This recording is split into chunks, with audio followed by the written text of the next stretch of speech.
C'est en ce moment la première édition des Journées nationales de prévention et de dépistage de la myopie. Objectif, faciliter la consultation avec un professionnel de santé car le dépistage précoce est essentiel. Pour en parler, on est en duplex de la clinique Jules Verne à Nantes avec Jérôme Guillaumard, docteur ophtalmologue. Bonjour, merci d'être avec nous. Alors d'abord, quel est le public visé Bonjour. par cette opération, ces dépistages? Est-ce que tout le monde peut y aller? Le public, c'est tous les myopes avant tout, les myopes qui s'ignorent, donc en priorité les enfants, chez qui la myopie peut avoir des conséquences pour l'avenir de leur vision. Et puis en priorité, à mon avis, c'est les myopes forts qui n'ont pas été vus depuis un petit moment, chez qui on sait que la myopie peut se compliquer. Et puis après, c'est ouvert à toutes les personnes à tous les myopes qui n'ont pas vu d'ophtalmo depuis un moment.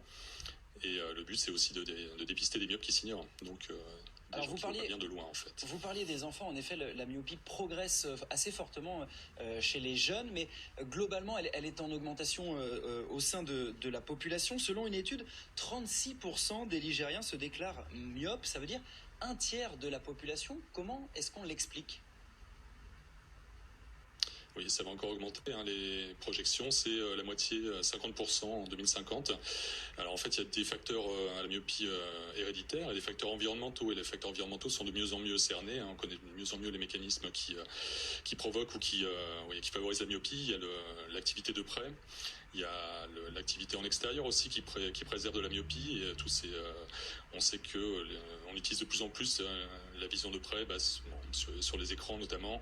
Les confinements successifs n'ont pas aidé non plus. Il y a eu une recrudescence de la myopie, enfin une augmentation de la myopie suite au confinement. On connaît maintenant de mieux en mieux ces facteurs environnementaux qui sont liés à l'apparition ou la progression de la myopie. Et notamment, vous le disiez, le temps passé devant les écrans qui augmente lui aussi. Alors, c'est pas une fatalité, la myopie, on peut la traiter. Quel est l'arsenal dont vous disposez, vous, professionnels de santé ? Alors on peut la traiter, on peut la corriger avec lunettes, lentilles, chirurgie réfractive. Enfin, il y a différentes solutions pour traiter les myopies quand elle est installée. Mais le but, c'est aussi d'essayer de freiner la myopie. Surtout, c'est pour ça qu'il y a un gros intérêt chez les enfants, parce qu'on a maintenant un arsenal de plus en plus étoffé pour ça. Depuis quelques années, on a des verres freinateurs de myopie.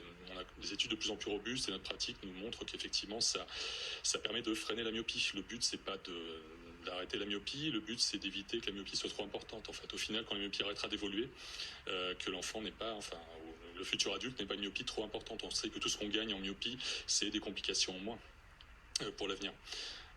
Donc on a des choses de plus en plus, on a de plus en plus d'outils pour ça, oui. Voilà, mais l'intérêt, c'est évidemment, on le rappelle, tout l'intérêt du dépistage. Le dépistage précoce, et c'est tout l'objet de cette opération toute cette semaine. Vous pouvez faire donc un premier bilan proche de chez vous. Les rendez-vous sont accessibles sur le site Ensemble contre la myopie.